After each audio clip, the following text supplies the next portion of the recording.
बड़ी खबर झालावाड़ से है। झालावाड़ जिले के पीपलोदी गांव में हुए स्कूल हादसे का शोर थमने का नाम नहीं ले रहा है।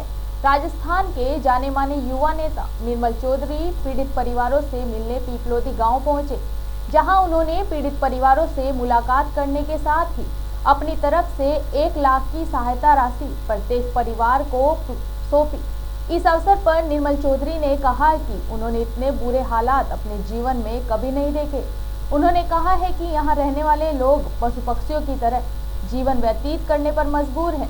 उनके हालात देखते ही सोचने को मजबूर होना पड़ रहा है, यह कौन सी सदी में जी रहे हैं। निर्मल ने कहा कि यह घटना वाले दिन भी आने वाले थे, किंतु प्रशासनिक अधिकारियों ने उनके रास्ते में रोककर कहा, आप विपक्ष में हो इसलिए वापस चले जाओ, क्योंकि यदि आपको किसी भी प्रकार का क्रेडिट मिला तो पीड़ित परिवारों को नुकसान हो जाएगा। पीड़ित परिवार पूरी तरह से संतुष्ट हैं।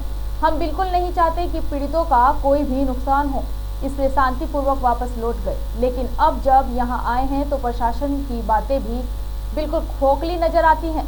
निर्मल चौधरी ने कहा है कि वह यहाँ के हालात देखकर बेहद आश्चर्यचकित है। यहाँ के लोग बीमारियों से ग्रसित हैं, अधिकांश लोगों को गांठें निकली हुई है। उन्होंने कहा है कि पीपलोदी के लोगों की हालत देखकर आज मेरी आत्मा रो रही है। मैं उनके लिए आगे भी पूरे जोर तरीके से आवाज उठाऊंगा ताकि सरकार और प्रशासन नींद से जागे। निर्मल चौधरी ने पीड़ित परिवारों से मुलाकात करने के पश्चात कहा कि वे आगे भी उनसे जो बन पड़ेगा इन परिवारों के लिए करेंगे। चाहे मैं कहीं भी रहूं, आप लोग जब भी मुझे याद करोगे तो मैं आपके बीच में पहुंचने का पूरा प्रयास करूंगा ताकि राहत मिल सके। निर्मल चौधरी ने गांव के हालातों पर बात करते हुए कहा है कि देश ने पिछले 50-60 सालों में काफी विकास किया, किंतु यहां आकर लग रहा है कि लोग विकास के बदले पीछे रह गए। न तो उनके पास रहने का ठीक मकान है, न रास्ते। पूरा गांव बीमारियों से जकड़ा हुआ है।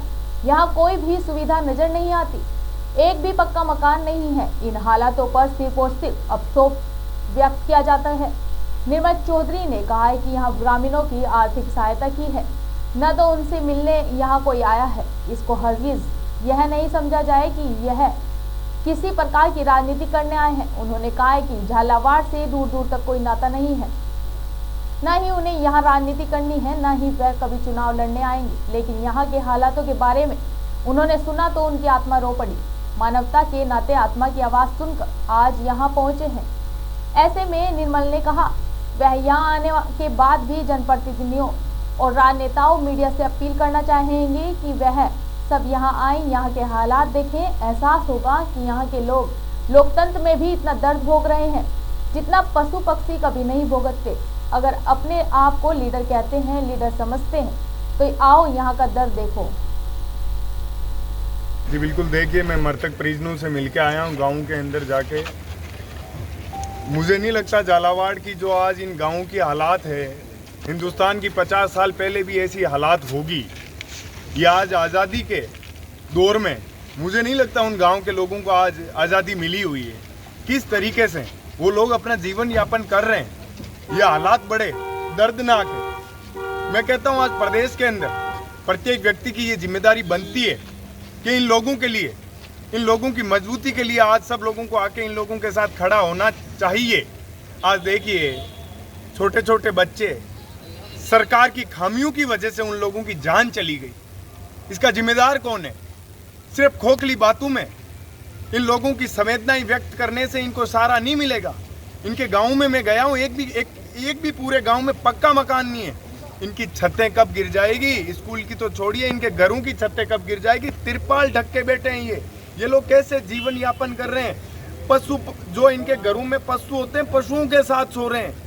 आज मैं ये कहना चाहूँगा, यहाँ से लोग एमएलए बनते हैं, एमपी बनते हैं, वो कर क्या रहे हैं बड़ी बातों के सिवाय? आज इस झालावाड़ को दिया क्या है? ये कब तक झालावाड़ के लोग सहन करते रहेंगे? हम लोग यूपी बिहार के एग्जाम्पल हर जगह देते हैं, यहाँ यूपी बिहार से बदतर हालात हो रखे हैं। इन हालातों का जिम्मेदार कौन है? ये प्रत्येक युवा, देश का युवा पूछना चाहता है। यहाँ बड़े बड़े नेता कहते हैं झालावाड़ नहीं आ सकते, आप आइए, झालावाड़ मत आइए, झालावाड़ का सम्मान कीजिए, संवेदनाएं रखिए। अरे झालावाड़ हिंदुस्तान से बाहर थोड़ी हो गया, हम लोग हिंदुस्तान से बाहर से थोड़ी आ रहे हैं। सही बात है। क्या आप नहीं जाते? क्या झालावाड़ से बाहर घटनाएं होती है तो आप लोग नहीं आते? ये मुझे लगता है राजतंत्र मान के बैठे हैं लोग यहाँ, जो कि हम लोग कतई बर्दाश्त नहीं करेंगे। ये बर्दाश्त योग्य बात भी नहीं है। शिक्षा मंत्री को ये बातें करने से पहले इस्तीफा देना चाहिए। वो व्यक्ति कहता है कि मैं सब स्कूलों को ठीक नहीं करवा सकता, मैं जेब से पैसा नहीं दे सकता। अरे जेब से मांग कौन रहा है? जब आप अपने ओहदे की गरिमा नहीं निभा सकते तो आपको कहाँ आवश्यकता है इस ओहदे पे बैठने के लिए? क्या किसी ने आपके घर पे आके तो माला डाली नहीं है कि आप ये ओहदा पकड़ के रहिए? आपके अलावा कोई काबिल व्यक्ति नहीं है प्रदेश के अंदर। 10 लाख का मुआवजा राज्य सरकार ने क्या दिया? राज्य सरकार की खामियों की वजह से ये स्थिति पैदा हुई है। इन बच्चों की जाने गई है। जो बच्चे अपने माता पिता के इस संकट के, इस दुख दर्द के इलाके के अंदर बड़े होके वो इनकी मददगार बनते, वो चीजें बदलते, लेकिन आज क्या हालात बना दिए। वो बच्चे क्यों मर गए कोई पूछना चाहता है? वो बालिग भी नहीं हुए थे। कुछ बच्चे तो ऐसे हैं जो पहले दिन स्कूल गए थे और लौटा क्या? मौत। कई बच्चे ऐसे हैं, कई परिवारों के बच्चे ऐसे, मैं गांव में गया हूं, बेटे बेटी दोनों एक साथ एक्सपायर हो गए। वो माँ बाप क्या करेंगे? किसका मुंह देख के जिएंगे? मैं आज आपको कह रहा हूं, ये सरकार और सिस्टम संभला नहीं तो आज मैं आपको बता रहा हूं लोग आत्महत्याएं करेंगे।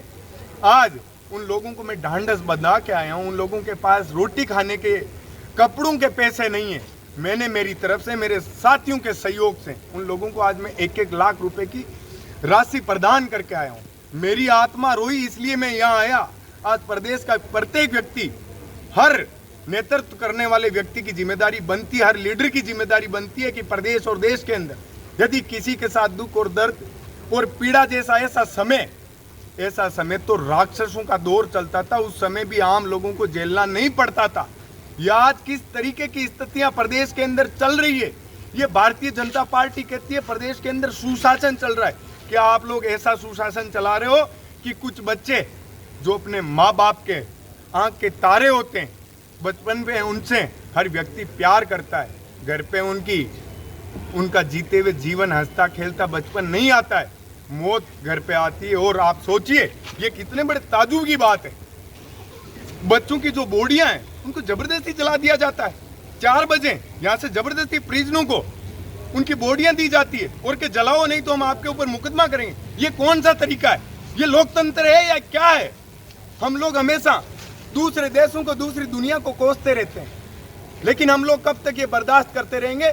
ये समझ से परे।